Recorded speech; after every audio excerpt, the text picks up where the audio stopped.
This video is a follow-up to a previous video on film emulation, which is linked in the description. I highly recommend watching that video before watching this one, as it will make a lot of the terminology much more understandable. This video is going to be split up into 3 different sections over 2 parts, all of which are timestamped, in case one is of particular interest to you. 1. Preparing the camera.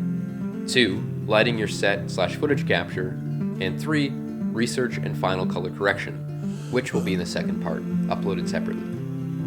I also would like to quickly point out that because of the fact that film and digital capture images in a fundamentally different way, it is physically impossible to get a 100% match from digital to film. Many have come very close, such as Steve Yedlin, whose work is probably the best in the field when it comes to emulation, and I hope that this video as well informs you on how to authentically mimic celluloid film. Additionally, certain digital cameras are better equipped to mimic film than others, but any footage can be worked with to look more like film. As was mentioned in the previous video, film emulation begins in camera while you shoot. The first step is to choose your camera's native ISO. You can Google your camera model if you're not sure what that is. My camera has a native ISO of 800. Whether I'm shooting in daylight or low light situations, I never change this, despite common sense saying shoot in ISO 200 in brighter situations and 800 in darker ones. I do this because of an exposure method called exposing to the right. There are a lot of great videos going over this theory, so I'll be brief. Expose to the right essentially means raising your camera's highlight ceiling. There's a point later in this video, in the resolve section, where I can actually show you what highlight ceiling means, but for now I will just briefly say that film naturally captures highlights better than digital, as you can stop down film in post to reveal details in blown out areas that would not be possible on digital. What this means is that we want to preserve highlights as best we can if we want an authentic film look. Again, naturally that would make you think that lowering the ISO to its minimum acceptable value in bright situations would make more sense, as you would then be underexposing, thus saving your footage from overexposure. But this isn't the case in practicality.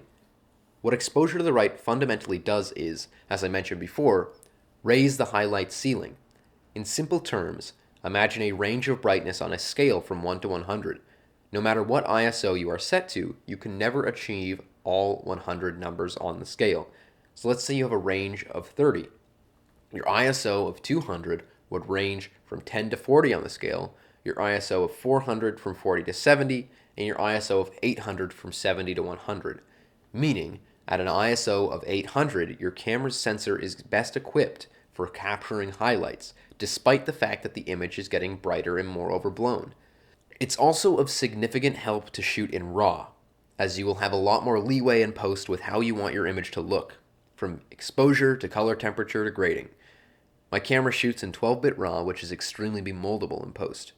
If you are not able to shoot in RAW, just make sure that you're being extra careful with your color temperature, the lighting you choose, and the on-set tactics that you're using to capture these images. Exposing to the right does not mean on a camera like the Sony a7S that you would want to shoot a daylight scene at an ISO of 25,600, but rather that you should experiment with where your camera's native ISO is. It just so happens that the highest ISO my camera goes to is its native ISO, but that may not be the case for yours. A great way to test this is by turning on the zebra stripes function on your camera. Expose a shot correctly at any given ISO, and then without changing your aperture, change ISOs and watch how the area of zebra stripes, or in essence, the overblown unsalvageable highlights, change with each ISO. Your goal is to find an ISO with the minimum area of zebra striping. You'd be surprised to learn that it often contradicts what we think about digital cameras, and this is because of 2 reasons. 1, a lack of understanding of the difference between ISO on a film stock, where a higher ISO coincides with darker situations and vice versa, and the lack of information from your camera manufacturer on this issue. But if you read about what these manufacturers say, you'll soon learn that the exposure to the right method is the way most digital cameras are made to be operated. Once you are at your camera's native ISO, you can begin to look at lensing your shot. I'm lucky to have a few vintage lenses that lend really beautiful artifacts, but also some modern lenses that have older looks. One of the biggest distinctions between celluloid and digital that people first notice is in sharpness versus softness, in that film is always softer than digital, as it's an image made up of crystals instead of pixels. You can see here in this example shot by Steve Yedlin, where he used a multitude of different cameras ranging from 2K digital cameras to IMAX film scanned at 11K, that even the 11K IMAX film is less sharp than the 6K Arri Alexa 65 footage. This is not necessarily a bad thing, as sharpness is not the be-all end-all to a good-looking image, but it shows that there is a fundamental difference in the way that film looks. One of my favorite lenses, which I'll show a few shots from on screen, is the Rokinon Cine 24mm. A common complaint with this lens is that when it's wide open, it gets quite soft, but I personally find that look to be very pleasing. I love how things aren't crystal clear on this lens, and it gives everything sort of a organic look. I've also got 3 vintage Soviet lenses and 2 Canon FD lenses from the mid-80s, but that's not to say that you've got to break the bank to find a decent lens for imitating film. I've shot entire shorts on just the Canon kit 18-55mm, and with the right lighting and post-process, this lens can really work, and it's available for under $90. Now that we've got our camera set up with the ISO and lenses, we can play around with the shutter angle or speed. Some cameras use the shutter angle system, and some use the shutter speed system. Usually, shutter angle is used on cinema cameras and actual motion picture film cameras, whereas the shutter speed system tends to be on cameras that double as photography cameras. Keep in mind that the default shutter angle for any motion picture is either 172.5 or 180 degrees, depending on the cinematographer's preference. I tend to shoot at 172.5, but these two numbers are the closest to what human eyes actually see when it comes to motion blur. 180 degrees is around the same shutter speed of 1/48th of a second. The lower a shutter angle, and by proxy higher the shutter speed, the choppier your image will look. And on the contrary, the higher your shutter angle, and by proxy lower your shutter speed, means you'll get a longer exposure, so more motion blur. Think Saving Private Ryan versus the cave scene from Empire Strikes Back. Also, it's key to remember that lowering or raising your shutter speed will affect the brightness of your image. Now we can move on to lighting the image. A lot of this is going to be up to personal preference, but there are a few things to keep in mind when shooting. If you're not only looking to mimic the look of celluloid, but are also trying to achieve a more vintage style of lighting, take a look at how older cinematographers lit images to separate the foreground and background, as many had come from working in black and white, where it is essential to create a distinct separation using lighting so as to make it easier to draw attention to key subjects without the use of color. I often take inspiration from Conrad L. Hall, whose work on Butch Cassidy and the Sundance Kid earned him an Academy Award. His technique often involved blending natural light with a single light source of his choice. This meant utilizing windows, shadows, clouds, and whatever was available to him naturally, and then using a single light to fill in space or highlight a key area. I'm also a huge fan of Alan Davia, whose work on E.T., especially the interior, blows me away. I find that I land in the middle of a naturalist and an expressionist when I light shots, in that I utilize natural light as much as I can, and then heighten that reality with haze and other artificial light sources, bounces or reflectors, to give it a sense of an almost dreamlike quality. I tend to start by hazing a room and doing camera tests with only available light. At this point, I'll try and brighten blank spaces with a reflector to fill the space, and lastly, if necessary, utilize an artificial light source for detail. I'm not one to simply tell everyone to light like it's 1975 because of the notion that movies were better back then or something, but rather that digital cameras have made it incredibly easy to get a usable image without having to light a shot, so there's a sense of laziness when it comes to composing images with light. A great way to stand out is to light your shots well. There's also the fact that if you are trying to convincingly emulate celluloid, you should be aware of the fact that lighting as though you're really shooting on film is going to make that all the more believable. You can see here in this select shot that I've combined available light with haze, and was happy enough with the shot so as not to have to use any artificial light. To me, it's all about making an image that doesn't necessarily look like something you'd see in real life, but rather something that has a filmic quality to it. On day exteriors, people often make the mistake of thinking that there's no additional lighting required other than the sun. On the contrary, you should always have a reflector or a bounce on you so you can bend light to where you'd like it to be. For example, in this shot, despite the exposure being alright with simply sunlight, I chose to put a reflector below the actor to the right to give his face more focus. Take this shot from Spider-Man 2, for example. We can see that the right, darker side of Peter's face is still proportionately lit so that the shadow isn't so dark. And remember, when shooting outdoors, always expose for your background and light for your subject. Thank you for watching part 1. Part 2 is linked in the description, and you can also access it on my channel, and there should be a link on screen right now, which will deal with the work in Resolve and in post-production for creating that film emulation on a computer. Thanks for watching. Once your image is captured, we can begin the post-production workflow. If you did not watch the first part of this video, I would highly recommend you do so, as there's a lot of tips about lighting on set that come into play extremely importantly when you're color correcting. To the degree that I would say that the on-set part of this video is more important than the color correction section. So watch that real quick before you go into this one. I'm going to be using 4 different images in 4 different settings: a natural, sunny outdoor setting, an overcast outdoor setting, an indoor dawn situation, and an outdoor sunset shot. Before I begin, I just want to point out that one of the most difficult aspects to nail when it comes to color correction is highlights. There's a really specific look that film highlights have that is so distinct from what you get on digital, as you can see here in the Merowitz stories, which was shot on 16mm. You'll notice a warm, very faint orangish center, and then a pink magenta halation ring around those highlights. They're always very pleasing, as opposed to digital highlights, which are very faint and often one color and difficult to work with in post. Here's an example of a shot from the short I shot this summer, The Sun's Gone Dim, which I shot a portion of on the Rokinon Cine 24mm. You'll notice that through both the lens's natural flare and the color correction, I was able to get the highlights to look like authentic film ones. But again, the circumstances have to be incredibly specific to pull this off. I was lucky enough to have a lens that has really natural looking flaring, and also it depends heavily on the light source that is creating this highlight. Highlights are often the biggest tell that something is only emulating film as opposed to really being shot on it, as seen in this image again from Gotti.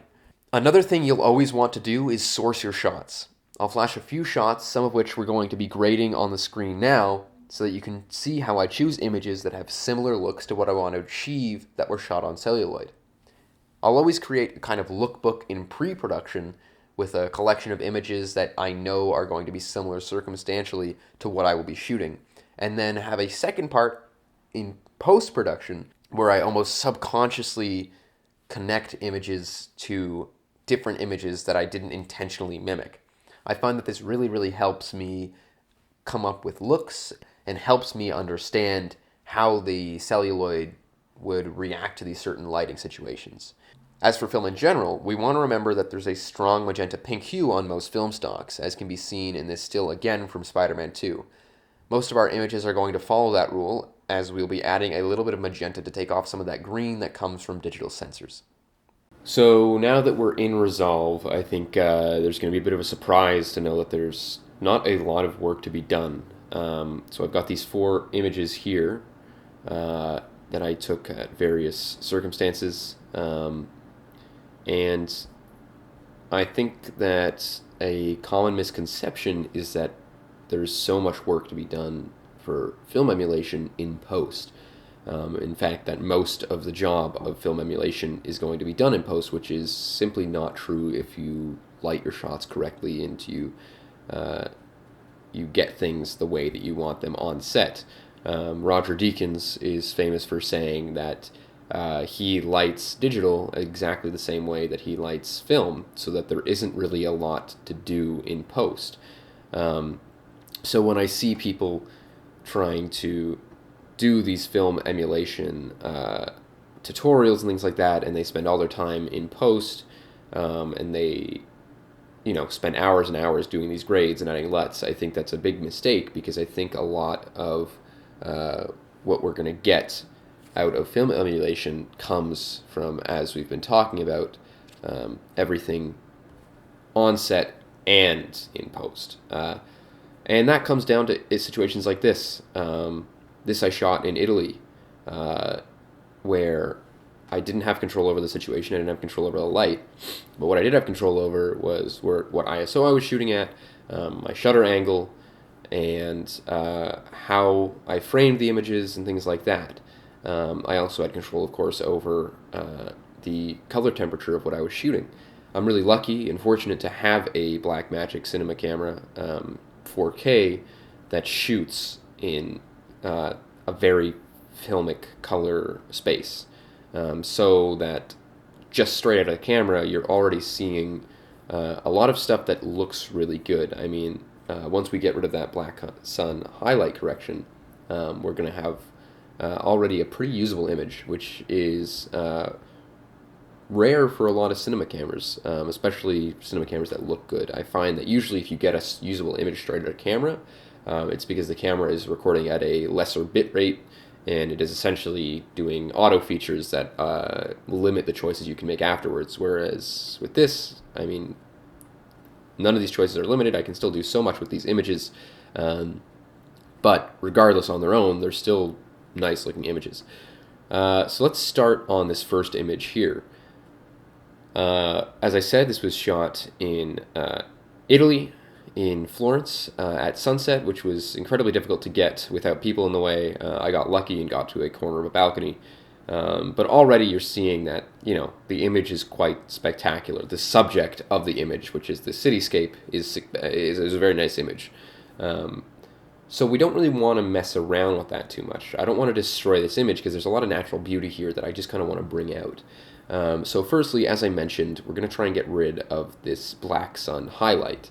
So let's go over here, and we're just going to right-click right here and just do apply black sun highlight correction. That's going to get rid of that. That's an issue on earlier Blackmagic cameras such as mine that luckily there is a really easy fix for. So if we also go back into here, I can kind of show a visual example of what I mean by that highlight ceiling. So this shot here was shot in ProRes, whereas this shot here was shot in RAW. So you can really see there's a great difference in this waveform as to like where the highlights clip. And you can sort of see that in this image where the sun and the whites are almost sort of grays. They're really dull grays. Whereas on RAW, which there's not really any blooming in this image anyway, but you can already see that the lights are getting way higher. So that's what I meant when I talked about that highlight ceiling. You can literally see that there is a ceiling that the highlights just can't surpass. Whereas here, they surpass them. So that's what I meant there. So now we're going to start actually doing our grade. So we're going to first do exactly as I mentioned, which is we're going to look at a few source images. For this one, we've only got one, which is just Lawrence of Arabia. I think that this is a really spectacular shot from Lawrence of Arabia. You can see again that this is a really natural looking image. You've got this sunrise in the back, and this is where film really stands out in comparison to digital. This image is not oversaturated by any means. Of course, they didn't have access to the technology to oversaturate images digitally back then, so all they could do was do a post-process through chemical baths and things like that to bring out certain elements of the film that they liked, but their choices were incredibly limited. But it shows how spectacular film looks just on its own without any digital touch-ups. This image over here of the sun in the corner is so beautifully saturated, but it's not clipping as you would see on a lot of early digital cameras and even digital cameras that come out today, where you try and get this balance of saturation and natural looking images, and things just clip and the color gets really muddy. Whereas you can see this spectacular colorscape that's not so striking, it's not so distracting, but it still looks really beautiful. You get that nice gradient in the sky. So we're going to try and go for something a little bit like that. First, what I always do is I use this application called Film Convert, which I mentioned in the previous video. It's a great starting place to shoot or to emulate film. A lot of people go too far with it and sort of depend on this, which is not what I try to do. I find that they have really good grain algorithms, so that's the main kind of reason I use them. But you'll notice when we go over to Open Effects that you can do a lot with it that I'm not going to do. For example, one of the things that you can do is you can choose your camera type. And so this already is a pretty nice image. If I go full screen here, It's the highlights are really nice. You can see it brought out that the whiteness there, so it's not such a gray image anymore. You can also see here that the grain looks really nice rolling off these hills. The sky is kind of a nice color, but that's not really the image that I'm looking for. It's not the look that I'm going for, albeit is a very nice image, and that could be an acceptable image, but it still looks a little bit too digital. So I'm going to go back to default, and I'm just going to stick with this for now, and you'll see how much we can do without going to those camera settings. Again, a lot of people would just throw that on, go to choose camera, and that would be their entire grading process, which is okay. I mean, if you like that image, that's totally fine. All the power to you. But I prefer a little bit more of a organic, lower contrast look that is more familiar with a lot of film. So we're going to remove those Blackmagic settings, and we're never going to put them on in the first place, or at least I will never put them on in the first place. And we're going to go down here, and we're going to change this to Super 35. Film Convert's also really handy because they do have a ton of different film stocks in here. You can download more, but you can go to things like Portra, you can do things like ET, which is a Fujifilm, and so you got a bunch of different motion film and still film stocks that you can choose from. That's really helpful because you can kind of learn how the different stocks interact with the light and how their different grain structures affect the image, but I'm usually going to stick to 5207. I think that's a really nice codec stock. So we're going to be Super 35 again, and then we're also going to have this temperature nozzle right here. So you can also play with exposure on Film Convert, which again, if you're shooting in RAW, is going to be a little more lenient. This is ProRes, so we're not going to do that at all. And I kind of like the fact that the city's a little bit darker than the sky. But we're going to play with this temperature little noddle here. And we're going to bring that up to about 9500. Again, this is not going to be the default for all of my images. I'm bringing this up to 9500 simply because this is a sunset and I kind of want to warm that image up, right?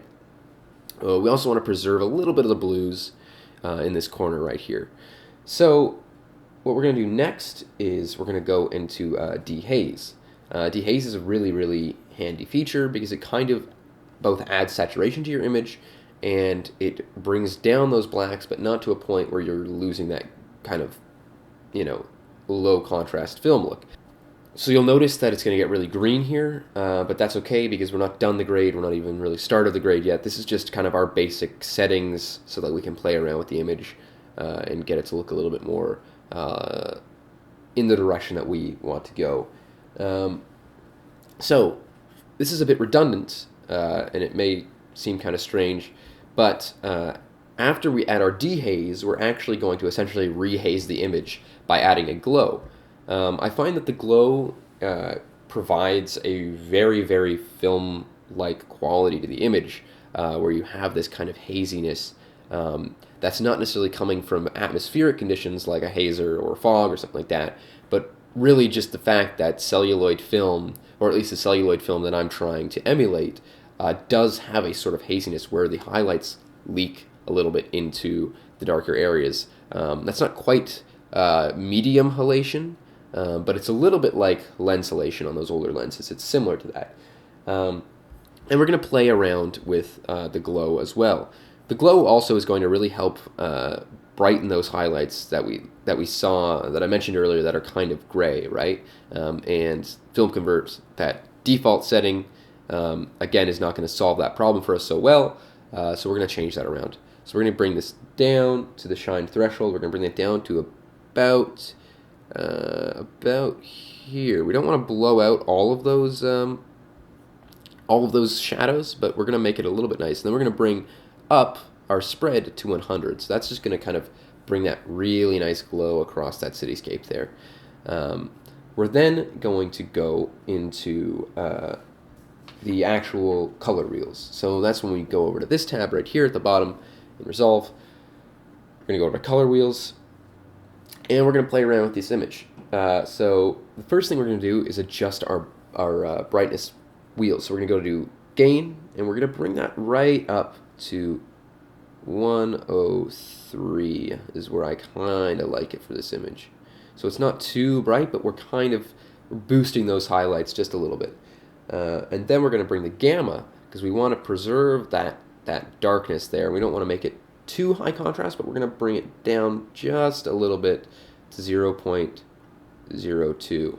That is negative 0.02. It's just to get that little bit of more of a contrast between the sky and the ground. So then we're going to add a touch of pink. And you'll remember that I mentioned earlier that film stocks in particular have a lot of pink in them. There's a very almost magenta look to a lot of film stocks. And my favorite film stocks definitely have that. So we're going to add just a touch of pink. We're going to go slightly over here until we like that image. That's even enough right there. That's perfectly fine. You can see that the sky gets this really beautiful pink dusk looking glow. The highlights get that filmic kind of pink streak around them that we mentioned earlier. So you're going to get that really beautiful magenta looking effect.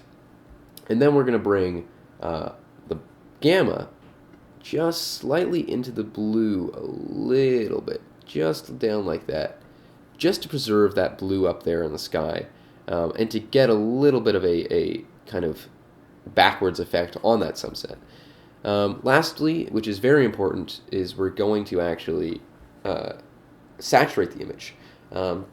This image, as you can see, is quite desaturated, as most log cameras or ProRes cameras or whatever cameras that you have a lot of leeway in post are usually desaturated, so you do have that leeway in post. So we're going to bring the saturation up to 65, and you can see right there, not a lot of work was done, but we've already changed this image so much. It's already got so much more life to it. It's got that really warm, almost 70s style of film that I really like.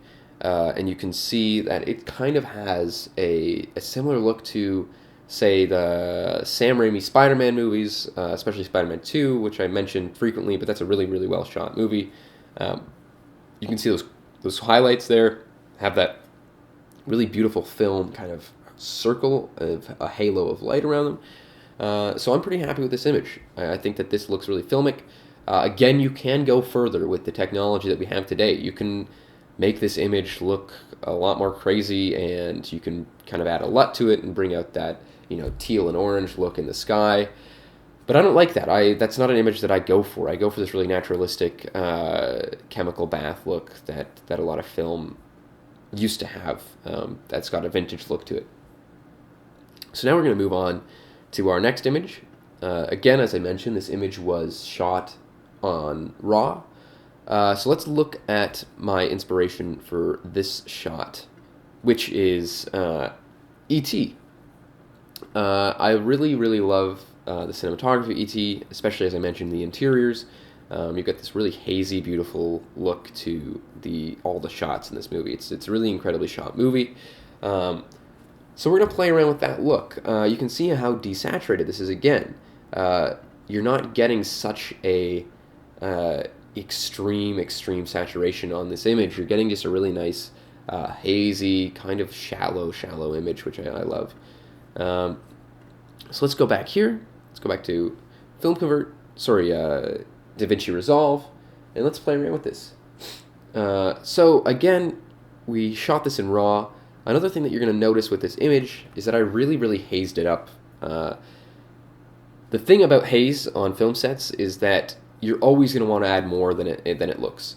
Haze is going to show up less on a camera.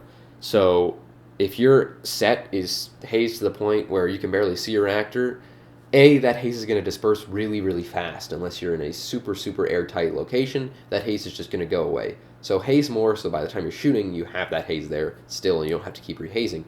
Also, the haze is, as I said, going to show up less on camera. So you'll notice that you'll have so much haze in person that you can see, but then when you turn on your camera, it really kind of disappears and balances out into the image.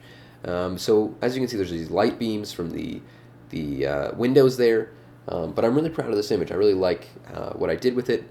I like the framing, and we've got a really dynamic image as well, because we've got these highlights over here coming through the window, and then we've got this darker area over on the right of the screen. And that is something that RAW is really going to help you with. You're going to have this large dynamic range. If I was shooting on anything less than RAW, these windows would potentially be blown out, and this corner would be too dark, and you'd kind of only have this mid part of the frame to work with. But because we're shooting in RAW, we have this really, really wonderful balance between the highlights and the shadows in this great dynamic range. So again, we're going to apply Film Convert. You'll see that it immediately kind of greens the image, which is not an image I'm looking for. We're kind of looking at a dawn-like scenario here. So sort of a sunrise, maybe that pinkish again that we're going to get in there. So we're going to go to Open Effects. We're going to change this to Super 35. And we're going to change the temperature. So we're going to bring the temperature up just a bit to 6,500. That's going to kind of warm up that image just enough. So that we have that, again, that nice sunrise kind of feel to it once we get into the further grade. We're going to then, as we mentioned, dehaze. So we've got that contrast is in there. It's not too contrasty, but it really just brings out the image's range of color and the range of light.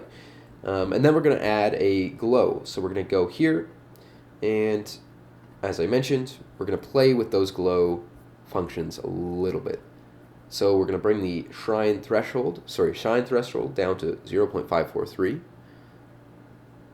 just right here. And that's just going to, again, allow more of the image to shine. It's going to get those highlights a little bit bloomier. And we're going to bring the spread to 1. So that's just going to increase that haze. You can see, again, that this image really has this nice glow to it, and that's exactly where that's coming from. A lot of that's coming from the fact that we added a glow. So now we're going to go into color wheels. So let's go into our other node here. We're going to bring the color for the gain up to 1 point, let's say, we're going to bring it up quite far because we really want that shine to pop. So we're going to bring it up to right about 1.23. You can see here that there's, again, we're starting to kind of get near to overexposure outside, but that's kind of what I want. I want this feeling of you just woke up and you've got, you know, this massive, when you wake up and you have the kind of the highlights in your eyes, right? And you can't see brightness perfectly. I kind of want to bring that out. I don't want the window to be perfectly exposed. I want it to be a bit bright.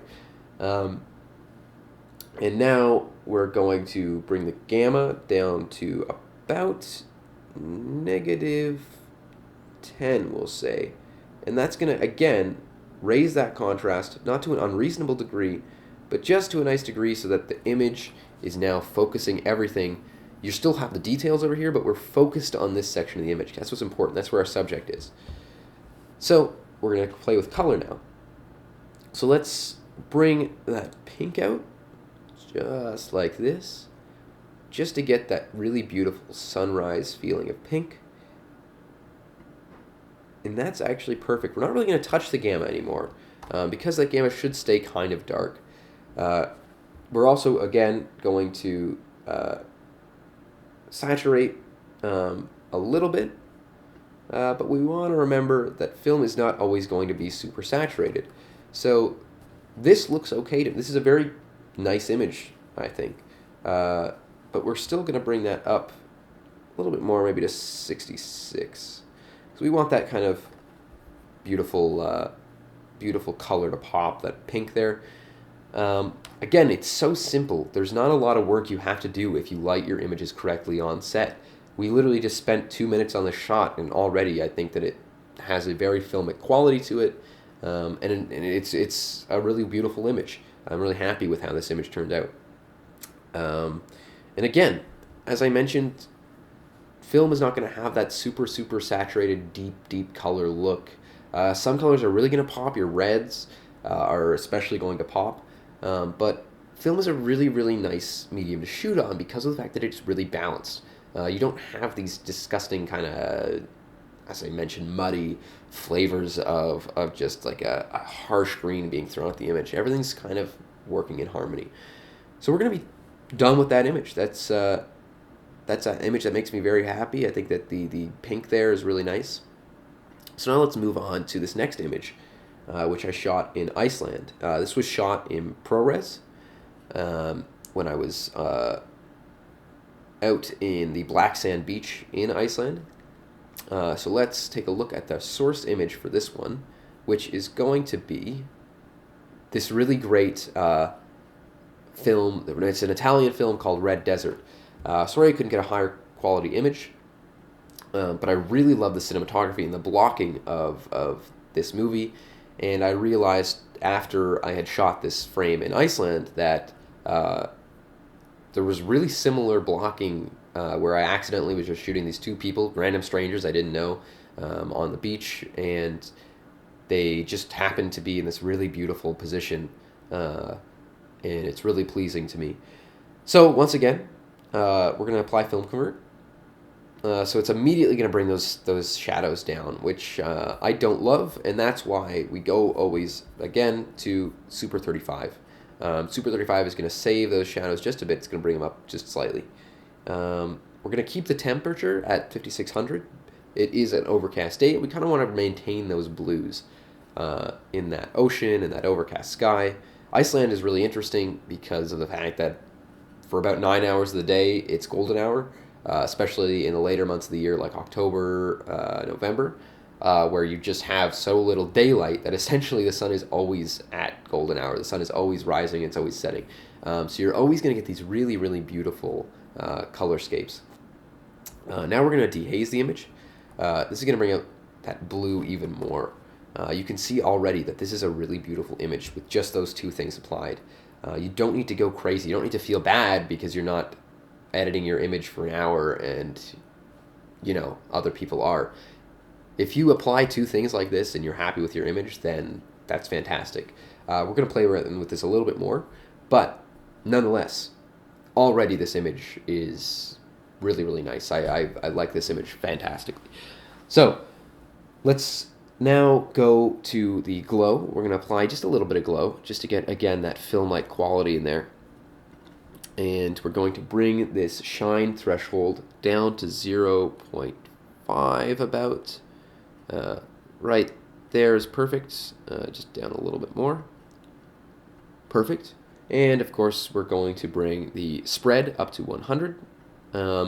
That's kind of how I like it. I think that you have, as you can see right here, you get this like really nice almost silhouette effect, but you can see the light leaking into those silhouettes, and I really like that look. So now we're going to immediately go into the color wheels. We're going to bring the gain up to 1.07 about, because we don't want this to be super bright, but we do want to bring out the sky just a little bit more. And then we're going to bring the gamma just down to 0.1, so barely touching anything there. And we're going to add a little bit of that pink into this image, just even less than that, just like that, so we get that kind of nice contrast in the color there. We get a little bit of pink in the sky. Again, as I mentioned in the last one, film is not super saturated in high contrast. You can see in this image from There Will Be Blood that you do have this really desaturated almost look to it, but that's just how the film comes out. But you're also getting these really beautiful highlights preserved in something like the fire there. And you have, again, as I mentioned, you can see that glow. So you can see in the corners, those guys that are running with the barrel of dynamite, they're silhouettes, but they're sort of gray because you have that spillover of glow from the sky into them. So you don't have to be saturating your image to all hell to make it a nice film-like looking image. So I'm happy with this. I think that this looks really nice. It looks even nicer when it moves, which we'll see in a moment. And now we're going to move on to our last image. So this image I shot, it was just midday, afternoon, it was sunny out. It was for the movie as the last one, as this one was, it was for the movie I shot over the summer, The Sun's Gone Dim. So we're going to actually have 3 different sources for this image. Let's take a look here. So the 3 different images that we're going to be using are one from Raiders of the Lost Ark, because of the fact that I really like how the greens are maintained in this image. They're not, again, super saturated, but you get this really, really beautiful glow coming off those trees, and I kind of want to mimic that. We're also going to look at something that, again, I accidentally realized I sort of stole this image from, which is the Fellowship of the Ring, where you have this kind of really homey feel to this image. Very comforting. The colors are really mellow. The greens really stand out. But again, nothing is super oversaturated. And lastly, we're going to look at this shot from Spider-Man 3, which it just has really nice dynamic range here. You can see that the faces are really well lit while maintaining the background's saturation and brightness. You got a wonderfully composed shot here. There's really nice highlights coming off of Kirsten Dunst's hair there. So now let's go into our grade. Again, those three were shot on film. This wasn't. So we're immediately seeing a lack of saturation in these greens. And again, I know that sort of contradicts what I've been saying in the past about, especially with this image, where you don't need to saturate. But it depends on circumstance. It really depends on what you're shooting. Again, digital is going to pick up images and colors fundamentally differently than film is. So you have to kind of change your methods for each image you take, especially when the situations vary this much. So first, let's apply this film convert. It's really going to green it up, and it's really going to bring the brightness down. We're going to fix that, of course. So let's bring this to the Super 35, and let's bring that temperature to a bit above what it's at now. We're going to bring it to just the mid 8,000s. You can see that you can really go all the way, and you can kind of have this really warm look, but we're not going to do that. We're going to bring it to about 8,500. That's perfect right there, just like that. That is exactly where I want it. And we're actually going to, I'll apply the dehaze just to show you, but we're going to skip the dehaze for this one. The dehaze on this one is going to bring this really unnatural looking color to his skin, and we want to maintain that color, that skin tone. So we're going to actually skip the dehaze on this one, and we're going to leave it a little bit hazy. Now we're going to go to glow, so we're going to bring that glow in. We're going to bring this threshold right down to 0.246 because there's not a lot of highlights in this image. So you have a lot more leeway with bringing that glow in because it's not going to affect your image as harshly. We're going to bring the spread to 100 so that you get that very nice haze. Again, you can't really haze outside unless you have very special equipment. A regular smoke machine won't really do work outside. You can use very frugal equipment like a bug hazer or a bug fogger and fill that with mineral oil, and that does a really good trick. But this image I did not have the chance to haze it, so we're going to bring up that haze with that glow. Now we're immediately going to go into color wheels. So we're going to bring the gain way up to about 1.31. Again, this was shot in RAW, so we have a lot of leeway with where we want to bring those highlights. I like that because it brings out the sunlight. Otherwise, because of the fact that we were shooting in a shadier area, you got less of that brightness and that daylight look. You got a little bit more of a almost golden hour-y look, but I want that to look like we're shooting in the mid-afternoon. So we're doing that. And then we're going to bring the gamma just down a little bit to 0.2 just to kind of maintain those shadows in the trees. Now we're going to bring the gain, instead of going right into the pink, because of the fact that we want to maintain the coolness of these leaves, the foliage here, we kind of almost want to go for a shooting on a tungsten film stock in daylight, which is actually very popular these days. It wasn't popular in kind of the era of no color grading in post. We are going to bring that sort of tungsten look to it because I think that's a really nice look when it comes to film. So let's bring the tungsten just over here. We're going to bring it just into the blues just a little bit. Just like that. We're going to maintain some of that pink, but still we want that coolness. So we're not bringing it quite into this magenta section. We're bringing it more over here. Now we're going to bring the saturation right up to 100. Again, because of the fact that we're working in RAW, you're going to see that you don't get those super blown out colors. And we're going to play with this a little bit more once we're saturated. But you don't get those super blown out colors that you would if you were shooting in something like an 8-bit color space.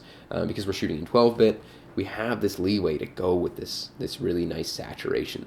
And that's it. There you go. That's the image saturated right there. I'm really happy with that. All 4 of these images, sorry, are exactly how I want them. So let's take a quick look at how they look moving.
As I said in the first video, when it comes down to it, how you light, shoot, and grade your shots is entirely up to you. This video is not to say that the style of film emulation is superior to any other cinematographic style, but rather that it is both a look I favor because it appeals to me and, simply put, another way to design your images.